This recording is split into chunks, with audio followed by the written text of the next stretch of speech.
തൃശ്ശൂർ പൂരം, അവിടെ തൃശ്ശൂർ എന്ന് പറയാറില്ല, അപ്പോൾ ഒരു സുഖം ഉണ്ടാവില്ല. തൃശ്ശൂർ പൂരം, കഴിഞ്ഞ പ്രാവശ്യത്തെ തൃശ്ശൂർ പൂരം ഒരു ഒന്നൊന്നര പൂരമായിരുന്നു. അതിനു മുമ്പൊക്കെയും പൂരം വരും, പൂരം കഴിയും, അത്ര മാത്രമേ ഉണ്ടായിരുന്നുള്ളൂ. കഴിഞ്ഞ പൂരത്തിന് ചെമ്പുകോഴി അയാളുടെ തലയിടലും അതെല്ലാം കൂടി നാറ്റിച്ചു, പൂരത്തെ നാറ്റിച്ചു, വെടിക്കെട്ട് നാറ്റിച്ചു. ഇത്തവണ ഞാനായിട്ട് നടത്താൻ പോവുകയെന്നും പറഞ്ഞ് അവിടെ പ്രസംഗിച്ച് നടന്നിരുന്ന ഈ ചെമ്പുകോഴി അയാളുടെ പുറകിലായിരുന്നു പാറമേക്കാവും തിരുവമ്പാടിയൊക്കെ ഉണ്ടായിരുന്നു. അപ്പോൾ അവർ പറയുന്നത് പൂരം വരാൻ പോവാണ്, ഇനിയിപ്പോൾ ദിവസങ്ങൾ മാത്രമേ ബാക്കിയുള്ളൂ, പൂരം വരാൻ പോവാണ്.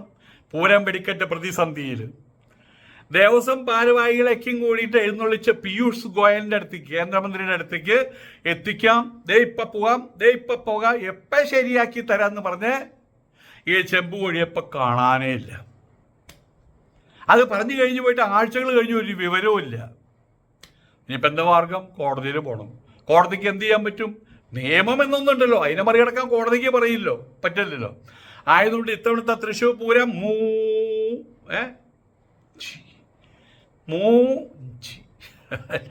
കാരണം ഇങ്ങനെയുള്ള സാധനങ്ങളെ വിശ്വസിച്ച് പുറകെ നടന്ന് ഇതൊക്കെ സംഭവിക്കുള്ളൂ. അങ്ങനെയൊക്കെ സംഭവിക്കണം, തൃശ്ശൂർക്കാർക്ക് അങ്ങനെ തന്നെ സംഭവിക്കണം. അയാൾ പറയാറില്ലേ, പൊറുതിമുട്ടി എൻ്റെ ദൈവമേ എന്നെ എടുത്തോളണേ എന്ന് പറയാറില്ലേ? ആ ഒരവസ്ഥയാണ് ഇപ്പോൾ തൃശ്ശൂർക്കാരുടെ.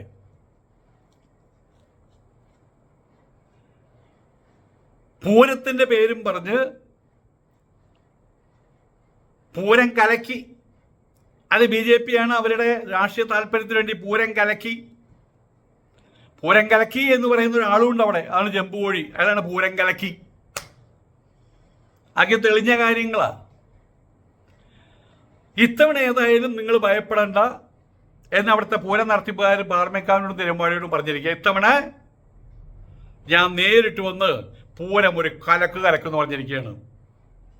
ചെമ്പുകോഴി കലക്കുന്ന എങ്ങനെയാണെന്ന് കഴിഞ്ഞ പ്രാവശ്യം കണ്ടതാണല്ലോ. എന്നിട്ടും ഈ പാറമേക്കാവും തിരുവമ്പാടി അയാളുടെ വാൽമ പിടിച്ച് കടന്നു. ഇത്തവണ പൂരം ഞങ്ങൾ കലക്കും, പൊളിക്കും, അടിപൊളിയാക്കും, അടിച്ച് പൊളിക്കുക തന്നെ. ഇപ്പൊ പൂരം വെടിക്കെട്ട് നടത്തുന്നതുകൊണ്ട് കുഴപ്പമൊന്നുമില്ല. രണ്ട് കാര്യങ്ങൾ റെസ്ട്രിക്ഷൻ മാത്രമേ ഉള്ളൂ. തൃശ്ശൂരിനെ സംബന്ധിച്ചിടത്താണ് പറയുന്നത്. തൃശ്ശൂർ പോകാത്ത ആരുമില്ലല്ലോ. അപ്പോൾ അവിടെ നടുവിലെ ഒരു റൗണ്ടാണ്, ചുറ്റും രാജപാതയാണ്. അതിൽ പാക്കഡായിട്ടാണ് ആളുകളും മറ്റേ വാഹനങ്ങളും പോവുക. അവിടെ നിന്നിട്ട് വെടിക്കെട്ട് കാണുക. അതിൻ്റെ പുറകിൽ നിറച്ച് മുഴുവൻ 3 നില 4 നില 5 നില 8 നില ഈ ബിൽഡിങ്ങുകളാണ്. അതിൻ്റെ നടിയിൽ വെച്ചിട്ടാണ് ഈ വെടിക്കെട്ട് പരിപാടി നടത്തുന്നത്. ആയതുകൊണ്ട് തന്നെ ഗവൺമെൻറ് പറയുന്ന ചില മര്യാദകൾ, അതിർത്തികൾ ഉല്ലംഘിച്ചുകൊണ്ട് നടത്തി കഴിഞ്ഞാൽ എല്ലാം കൂടി അകത്താവും. അതിൻ്റെ അപകടം ഉണ്ടായി കഴിഞ്ഞാൽ പിന്നെ എല്ലാത്തിനും പിന്നെ ഉള്ളിൽ നിന്ന് പുറത്തേക്ക് വരാൻ പറ്റില്ല. അവിടെ വെടിക്കെട്ട് കത്തിക്കുമ്പോൾ രണ്ട് കാര്യമാണ് ഇപ്പോൾ പറയുന്നത്. തൃശ്ശൂരിനെ സംബന്ധിച്ചിടത്തോളം, വല്ല പുഴയ്ക്കൽ പാടത്താണെങ്കിൽ കുഴപ്പമില്ല. തൃശ്ശൂരിന് ഇപ്പോൾ അവർ നടത്താൻ ഉദ്ദേശിക്കുന്ന സ്ഥലത്ത് ഈ വെടിക്കെട്ട് നടത്തുന്നതുകൊണ്ട് കുഴപ്പമില്ല, പുക വരാൻ പാടില്ല, ശബ്ദം ഉണ്ടാവാൻ പാടില്ല, വെടിക്കെട്ട് നടത്തിക്കോ. ഇതാണ് കേന്ദ്ര ഗവൺമെന്റിന്റെ അതിനെതിരെയുള്ള ആ വകുപ്പ് പറയുന്നത്. പുകയും വരാൻ പാടില്ല, ശബ്ദവും വരാൻ പാടില്ല, എത്ര മണി വെടിക്കെട്ട് നടത്തിക്കോ. അതാണ് സ്ഥിതി. തൃശ്ശൂര് വടക്കുന്നാൻ ക്ഷേത്ര ഗ്രൗണ്ടിനകത്ത് വെച്ച് വെടിക്കെട്ട് നടത്താൻ പറ്റില്ല. അതിന് അവർ പറയുന്ന ചിട്ടവട്ടങ്ങളുമായിട്ട് യോജിച്ചു പോകാൻ അവർക്ക് പറ്റില്ല. പക്ഷേ ചെമ്പുകോഴി എന്ന് പറഞ്ഞു, കുതിരവട്ടം പപ്പറിനെ പോലെ പറഞ്ഞു ഇപ്പം ശരിയാക്കി തരാമെന്ന് പറഞ്ഞു. അതൊരു ശരിയാക്കി തരൽ തന്നെയാണ് എന്നിട്ട് ശരിയാണെന്ന് ചോദിച്ചിട്ട് ഈ പാറമേക്കാവും തിരുവമ്പാടിയും അയാളുടെ പുറകിൽ കൂടി. തൃശ്ശൂര് ദേ വരാൻ പോവുക. ഇതുവരെ പൂരം വെടിക്കേണ്ട കാര്യത്തിൽ ഒരു തീരുമാനമായിട്ടില്ല. ഇതിപ്പോൾ എല്ലാ വർഷവും ആവർത്തിക്കുന്ന കാര്യമാണ്. പൂരം സമയമാകുമ്പോൾ ഇവിടെ എല്ലാവരും കൂടി ഡൽഹിക്ക് പോക്കായി, കോടതിയിലേക്ക് പോക്കായി. വെടിക്കെട്ടില്ലാത്ത പൂരം കോടതി പറഞ്ഞതാണത്. വെടിക്കെട്ടൊരു അവിഭാജ്യ ഘടകമൊന്നുമല്ല. 10 കതിന വെച്ചാൽ പോരെ, ഈ ബോംബ് സ്ഫോടനം നടത്തേണ്ട ആവശ്യമില്ലല്ലോ. എങ്കിൽ പോലെ അതിനകത്തുള്ള അടിവലിയും കാര്യങ്ങളും പലതും ഉണ്ടാകുമല്ലോ.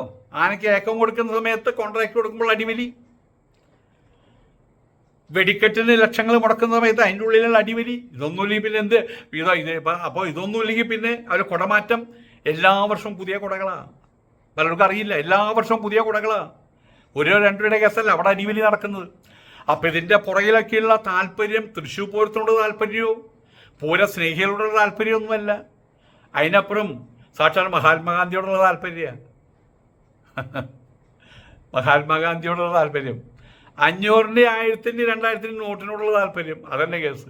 ഏതായാലും ഇയാൾ ഇപ്പം ശരിയാക്കി തരാം എന്ന് പറഞ്ഞിട്ട് മുങ്ങിയത്. പിന്നെ അയാൾ തൃശ്ശൂർക്കേ വന്നിട്ടില്ല, അയാൾ സിനിമയിൽ അഭിനയിക്കാൻ പോയിരിക്കുക. ഇനിയിപ്പോൾ ഒറ്റ മാർഗമുള്ള കോടതിയിൽ പോകണം. കോടതിയിൽ പോയാൽ കോടതിയെ സംബന്ധിച്ചിടത്തോളം നിയമമായിട്ടാണ്. അല്ലാണ്ട് അവിടെ പോയിട്ട് ഞങ്ങൾ വളരെ പാവങ്ങളാണ് നോക്കി പറഞ്ഞിട്ട് കാര്യമില്ല. കോടതിക്കൊന്നും ചെയ്യാൻ പറ്റില്ല. കോടതിക്ക് നിയമം നോക്കാനല്ലേ പറ്റുള്ളൂ. അവിടെ നിയമവ്യവസ്ഥ വെച്ചിട്ട് പറയും നടത്താൻ പറ്റില്ല എന്ന് പറയും.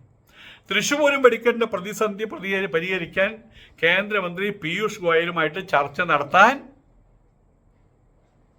തിരുവമ്പാടിയിലുള്ള ആളുകളെയും പാറമേക്കാവ് ദേവസ്വത്തിൻ്റെ ആളുകളെയും അവിടെ ചെമ്പ് കോഴി അങ്ങോട്ട് കൊണ്ടുപോകാമെന്ന് പറഞ്ഞു. എന്തിനാണ് ഇവർ കൂടെ പോണേന്ന് അറിയില്ല കേട്ടോ. അതൊരു യാത്ര.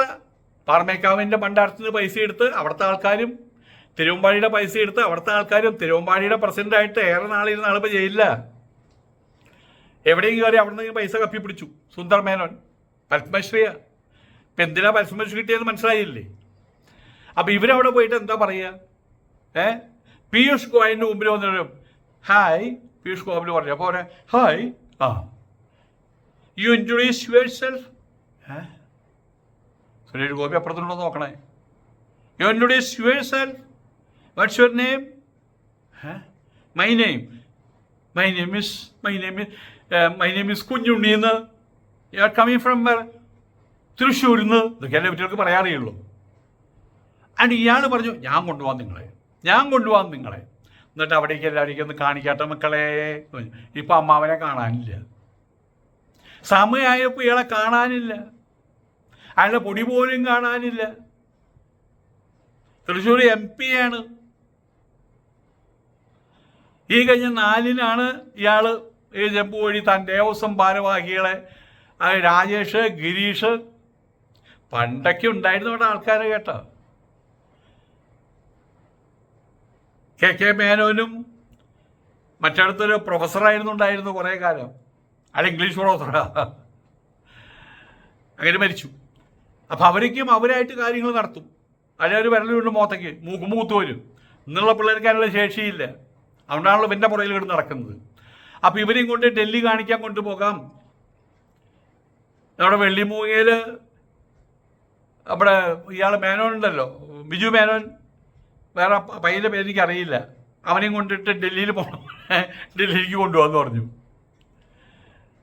പൂരത്തിൻ്റെ വെടിക്കെട്ട് പ്രതിസന്ധി മുഴുവൻ ഞാൻ തീർത്തോളാം, നിങ്ങളൊന്നുകൊണ്ടും പേടിക്കേണ്ടതെന്ന് പറഞ്ഞു. പൂരം പൂർവാധികം ഭംഗിയായിട്ട് ഞാൻ നടത്തും. അങ്ങനെ ഉറപ്പ് പറഞ്ഞു. ആരുടെ ഉറപ്പാണെന്നറിയോ? കുറുപ്പിൻ്റെ ഉറപ്പ്. അതാണ്ടായത്. ആ ഉറപ്പും പറഞ്ഞ് പോയ പോക്കാണ്. അതിനുശേഷം ഫോൺ വിളിക്കുന്ന സമയത്ത് ആര് ഫോൺ എടുത്ത് ആരാ പാറമേക്കാവിൻ്റെ ആൾക്കാർ. പിന്നെ ശബ്ദം കീഴിൽ അവിടെ വയ്ക്കും. അപ്പോൾ അപ്പുറത്തിരിക്കുന്ന ആള് ഇവിടെ. ഇപ്പം ഇയാളുടെ ആട് കെടുക്കുന്നിടത്ത് പൂട പോലില്ല എന്നുള്ള അവസ്ഥയിലേക്ക് എത്തിയിട്ടുണ്ട്. ജില്ലാ ഭരണകൂടം അഡ്വക്കേറ്റ് ജനറലുമായിട്ട് വിഷയം ചർച്ച ചെയ്യുന്നുണ്ടെന്നും അതിൻ്റെ മറുപടിക്കായിട്ട് കാത്തിരിക്കുകയാണെന്നും അതിനുശേഷമായിരിക്കും കോടതിയെ സമീപിക്കുക എന്നൊക്കെയും ഭാരവാഹികൾ പറഞ്ഞു. ഈ പ്രശ്നത്തെ പരിഹരിക്കാൻ ഒറ്റ മാർഗ്ഗമേ ഉള്ളൂ. അല്ലെങ്കിൽ ഒറ്റ മാർഗമാണ് വേണ്ടത് അനുഭവിക്കുന്നുണ്ട്. എന്താണ്? നമുക്കൊരു ഗവൺമെൻറ് ഉണ്ട്, സർക്കാരുണ്ട്. ആ സർക്കാർ ഒരു നിയമം പുറപ്പെടുവിക്കുന്ന സമയത്ത് അത് എനിക്ക് വേണ്ടി മാത്രമുള്ള നിയമവും നിങ്ങൾക്ക് വേണ്ടിയിട്ടുള്ള നിയമവും അല്ല പുറപ്പെടുവിക്കുന്നത്. ഇന്ത്യയിൽ മൊത്തം എല്ലാവർക്കും വേണ്ടിയുള്ള നിയമം പുറപ്പെടുവിക്കുന്നത്. അവിടെ ലക്ഷം ആൾക്കാർ കൂടി നിൽക്കുന്ന സമയത്ത് നടുവിലൊരു ഹിരോഷിമ ഉണ്ടാക്കുക. എല്ലാവർക്കും അറിയില്ല അപകടമാണ്. എത്ര പ്രാവശ്യം അപകടം സംഭവിച്ചിട്ടുണ്ട് അവിടെ. ആന എഴുന്നള്ളിപ്പ്, എത്ര പ്രാവശ്യം ആന മതിച്ചു. ഇപ്പം നമ്മൾ കൃത്യമായിട്ട് ഇടവേളകൾ കാണാൻ പറ്റും. കാട്ടിൽ നിന്ന് വന്നിട്ടുള്ള ആനകളുടെ പ്രശ്നം വേറെ. നാട്ടിലെ ആനകൾ എടുത്തിട്ട് വീശുന്നുണ്ട് പലരെയും. എന്നിട്ട് ആന എഴുന്നള്ളിപ്പിക്കാൻ കയ്യുമേയും കാലുമേയും എല്ലായിടത്തും ചങ്ങല ഇട്ടിട്ട് പീഡിപ്പിക്കില്ല, എഴുന്നള്ളിക്കലല്ല. ഇതങ്ങോട്ട് വേണ്ടാന്ന് വെച്ചാൽ കാര്യം കഴിഞ്ഞില്ലേ? സ്ഥിരമായിട്ട് ഒരു രഥം വാങ്ങിച്ചാൽ കാര്യം കഴിഞ്ഞില്ലേ? പിന്നെ ആനയെ വേണമെങ്കിൽ ആനയെ ഉണ്ടാക്കാൻ പറ്റും. ഞാൻ ഷാർജയിൽ പോയ സമയത്ത് അവിടെ ആന, 3 ആന അടുത്തേക്ക് എടുക്കാൻ പറ്റില്ല, പേടിയാവും നമുക്ക്. ആന തുമ്പിക്കൈ ഉയർത്തും, തലയിട്ടാട്ടും, ചെവിയിട്ടാട്ടും.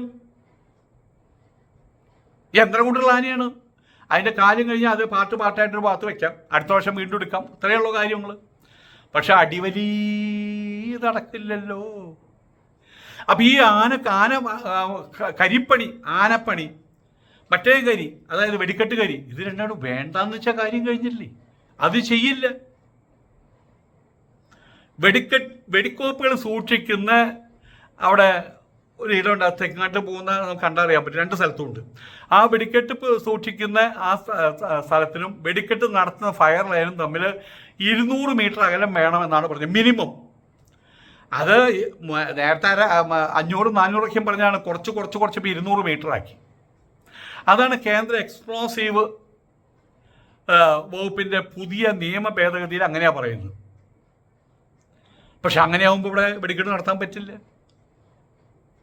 ഒരു കാരണവശാലും 100 മീറ്റർ ആക്കി കഴിഞ്ഞാൽ പോലും വെടിക്കെട്ട് നടത്താൻ പറ്റില്ല.